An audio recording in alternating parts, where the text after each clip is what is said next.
Fala nação, só na boa, você está aqui com o Léo de novo e a gente vai fazer um vídeo muito legal para você que não sabe programar, tá aprendendo a programar ou já sabe programar, tá mudando de linguagem de programação, quer saber um pouco mais, quer saber as principais estruturas de programação no menor tempo possível, muito rápido, com exemplos práticos para sua vida. Esse é o vídeo. Em 13 minutos você vai ver tudo isso deliciosamente pronto, coisas muito rápidas e práticas para você poder sair daí e já saber se guiar mais pelo caminho da programação. Bora ver? Beleza, vamos começar a nossa lista aqui com o comando mais clássico do Python, que é o print. Basicamente, você escreve print, ele é um comando, né, uma função, então você tem que colocar entre parênteses, colocar aspas se você quiser falar um texto, e aí você coloca o texto que você quiser aqui falar, né?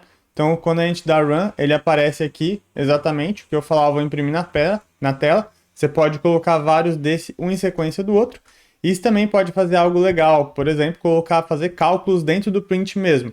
E para juntar dentro do print algo que é texto com algo que é um número ou uma variável, a gente separa isso por vírgula. Então você pode colocar quantas vírgulas você quiser e ir juntando textos com números ou variáveis, e ele vai fazendo cálculos aqui também. Por exemplo, 5 mais 10 ele já faz aqui. Beleza? Então esse é o print. Vamos para o nosso próximo conceito aqui de Python, que são as variáveis. Então, variável é uma coisa muito usada em todos os programas. Basicamente, você dá um nome para algo e você associa um valor a ela. Então, eu posso chamar empresa EduCode, empresa Google, ou posso chamar nome Leonardo, nome, sei lá, Joana. E aí você pode usar essa variável, que ela, de novo, pode se alterar de acordo com o programa vai andando, ela pode mudar de valor. E aí você pode usar ela, por exemplo, dentro do print, para aparecer aquelas mensagens bonitinhas. Sabe quando você chega num site e aparece seu nome? Olá, José, tudo bem? Enfim, é assim que funciona. E aqui eu vou dar outro exemplo, que a variável ela pode ser tanto um texto aqui, coloquei um número, inclusive um número com vírgula, 2,5, como se o preço da água fosse R$ 2,50. E aí, basicamente, você consegue fazer isso com juntar um texto com um cálculo usando a variável. Olha que legal. Então, ele pode colocar aqui, ó, com R$ 10 eu consigo comprar 4 garrafas de água. Então ele faz automaticamente todo o cálculo para você e o programa fica bem organizado, bem bonito, usando variável que o preço da água já está definido aqui em cima e fica bem fácil de entender. Vamos agora com o nosso input, que é o jeito da gente interagir com o usuário do programa. Saca só que legal. Basicamente a gente coloca o nome da variável, né? Que a gente vai querer pegar o que o usuário digita e colocar dentro dessa variável. Então a gente coloca assim, vou rodar aqui já para você ver, ó. Input, qual o seu nome? Quando eu escrever, por exemplo, Leonardo, essa variável que chama nome, ela vai ter o valor agora de Leonardo. Quer ver? Ó, eu vou digitar Enter aqui e aqui apareceu. Ó, a variável já está com o nome, então Leonardo, seu nome é bonitão, hein? Bonito, né? Então, basicamente, é assim que funciona o input. Ele pega o que a gente está escrevendo, né, dentro do console ali e consegue colocar dentro de variáveis ou alguma outra coisa que você fizer. Outro exemplo bem legal é esse aqui, ó. Ele é um pouquinho diferente, tem essa palavrinha int, né? E basicamente, o que ela faz? Ó, ele está perguntando quantos anos você tem, aí eu vou colocar uma idade, por exemplo, sei lá, 50 anos. Ele vai pegar esses 50 anos que está no formato de texto, porque o input ele pega no formato de texto, mas como ele tem esse int inscrito, ele está transformando esse 50, que é um texto, no 50 em número. Então, em programação é sempre importante ter essa diferenciação. Então, isso aqui é diferente, tá? Diferente disso aqui, ó, né? Então, esse é o 50 texto e esse é o 50 número. Isso aqui é um nome, né? Um nome 50, esse aqui é um número 50. Então, quando a gente coloca o int, no input ele pega em texto, e quando a gente coloca int, ele transforma em número. Então, aqui, como eu vou fazer um cálculo, eu preciso transformar aquilo em número. Então, se eu colocar 50, essa variável vai ser o 50 número. E aí, quando eu fazer o cálculo aqui, ele vai dizer o ano que eu nasci, aproximadamente, né? Porque depende muito não é exatamente isso, depende do dia do ano que a gente está, né? Então, eu vou colocar que eu tenho 50 anos, então você nasceu em 1971. Pode ser, de novo, 71, 72, o cálculo é mais complexo que isso. Mas eu quis só te mostrar aqui para dar o exemplo de como é fácil, como a gente consegue fazer um cálculo bacana aí usando o input, beleza? Vamos para o próximo passo do tutorial de Python mais rápido do mundo, que vamos falar de laços agora, ou loops. Então, basicamente, a ideia é que programação é muito bom de repetir as coisas. A gente coloca assim, esse é um exemplo de laço, tem outro depois que eu vou mostrar. For i in range de 11, print i. Então, o que ele está fazendo? Você cria aqui uma variável, por exemplo, que eu chamei de, você pode chamar de Australopithecus, tá? Se você quiser, em range de 11. Então, o que esse range faz? Ele cria, tipo, uma listinha, começando pelos, se você deixar desse jeito, começando pelo 0 até 1 menos do que você colocar. Então, se você quiser contar de 0 a 10, você coloca range de 11. E ele vai fazer com que o i valha cada vez uma vez o item dessa lista. Então, essa lista vai ter os números de 0 a 10, 0, 1, 2, 4, 5, 6, 7, 8, 9, 10. E ele vai fazer, ó, imprima o i. Aí depois, quando o laço começar de novo, porque é um laço, ele vai começar de novo, ele vai falar que o i agora vai valer 1, né? E aí você vai conseguir fazer com que cada vez que o laço rodar, o i vai valer um número dessa lista que o range criou, né? Essa lista de 11 números, de 0 a 10, 0 até 10. E você vai fazer com que ele consiga contar, né? Cada hora você vai imprimir um item dessa lista, beleza? Outro exemplo de laço é o while. Então, às vezes é um pouquinho mais fácil para as pessoas entenderem. A gente usa eles em contextos diferentes, né? Mas basicamente você coloca a sua variável, quanto que ela vai valer antes de começar. E aqui não tem lista nenhuma sendo criada, né? Sua variável vale 0. E aí você vai fazer um teste aqui enquanto ela não chegar a 11. Então, por exemplo, o i no começo ele vale 0. Ele vai fazer 0 é menor que 11? Sim, verdade. Então ele vai executar o laço. Então ele vai imprimir 0 e aumentar o valor da variável i em 1. É assim que a gente coloca, i igual a i mais 1. Então se ela valia 0, agora ela vai valer 1 e o laço começa de novo. Aí ele vai testar, i é menor que 11, ou seja, 1 é menor que 11? Sim. Então ele vai executar de novo o laço e vai ficar repetindo os passos até que o i seja igual a 11. Quando o i for igual a 11, isso aqui vai ser uma mentira, ele vai parar o laço. Essa condição vai ser mentira.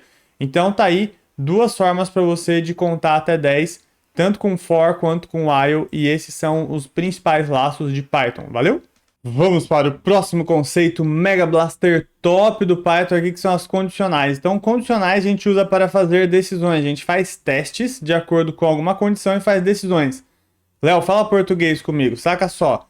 Quando você vai atravessar a rua, você fala assim, se não está vindo o carro de um lado, se não está vindo o carro do outro, eu vou atravessar. Porque se estiver vindo, eu vou ficar parado. Então, sabe esse se? Você faz um teste, isso a gente chama que você faz um teste, você usa uma condição. Se o carro está vindo é uma condição.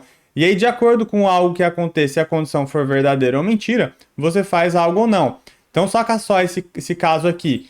Ele coloca assim, ó, qual sua idade? E aí a gente colocou aqui, ó, se a idade que eu digitei é menor do que 4, a gente coloca, esse é o condicional, é o if, a gente coloca, que é o se.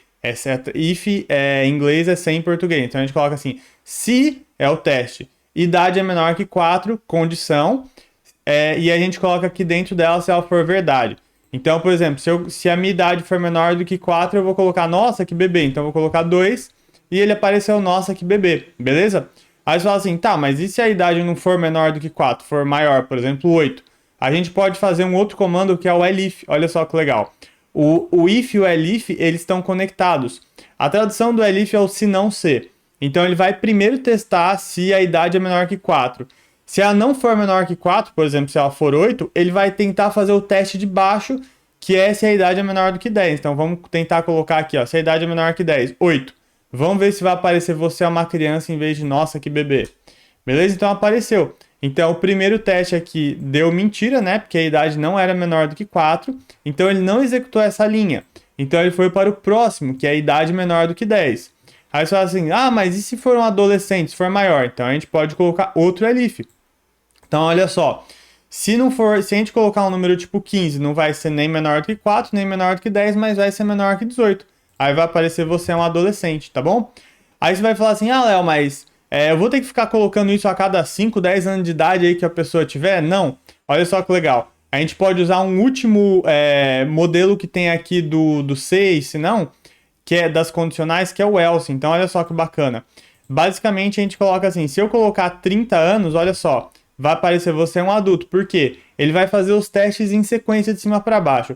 30 é menor que 4? Não, então ele não vai executar. 30 é menor do que 10? Não, então ele não vai executar. 30 é menor que 18? Não, então ele não vai executar. Então, se não, né, o else é o se não. Então, se ele não é menor do que nenhum daqueles, só sobra, ele é maior, né? Ou seja, você já é um adulto. Por isso que qualquer número maior que 18 ou maior que eu colocar aqui, ele vai aparecer você é um adulto. E é assim que a gente usa as condicionais. Então você pode usar ela para todos os tipos de condições, eu coloquei aqui bem básicas, mas acho que ficou bem ilustrado aí para você usar nos seus programas na sua vida. Valeu? Pode começar a chorar que esse é o último conceito do nosso mega rápido Blaster tutorial de Python, que são as funções. Funções, basicamente, você pode dar um nome para um conjunto de código, para você falar assim, ó, esse conjunto de linhas vai fazer isso aqui. E eu criei um código que ele faz a tabuada de um número, né? Então vamos ver ele rodando aqui primeiro, né? Eu coloquei aqui a tabuada 3 e ele apareceu a tabuada 3. Mas como isso funciona, Léo? Seguinte, você coloca aqui, ó, def, e aí você coloca o nome da sua função, que no meu caso é tabuada. E aí você tem aqui a sequência de linhas que você precisa para executar essa função da tabuada, para aparecer tudo isso aqui, né? Essas linhas que apareceram. E se você prestou atenção no vídeo do laço, agora você viu mais um exemplo de por que laço é interessante, né? Então aqui é basicamente um laço rodando do for. É um pouquinho diferente, né? Porque ele precisa começar de 1 e ir até o 10, por isso você coloca dessa forma o número que começa no for. Mas beleza, a gente está falando de função aqui. E dessa vez, toda hora que a gente quer chamar a tabuada, a gente fala assim, ah, faz a tabuada 5. Então a gente colocou um número que a gente fala aqui que é a entrada da função. E por isso que a gente colocou essa variável que chama número, que é a entrada da função dentro dos parênteses. Então você coloca assim, def, o nome da função, a entrada da função, que pode ter mais de uma, mas isso é para futuros estudos seus. E aqui a gente coloca o que precisa para executar a função. E para exemplificar, você pode pedir a tabuada do número que você quiser, do número 6, do número 200.089 mil. Jesus, que jeito estranho de falar esse número, mas enfim, esse número aí que você tá vendo. E aí você dá run, e eu vou mostrar aqui, ó, ele faz as 3 todas em seguida, né? Olha que bonito. Então, basicamente, você já viu que função é uma coisa muito legal, economiza código, você resume, facilita o entendimento do que você está fazendo, e você já usou outras funções, por exemplo, o print é uma função, o input é uma função, mas elas estão escondidas. Como elas são feitas, são outras pessoas que criaram, e você não precisa saber para poder usar elas e se beneficiar o tempo todo, beleza?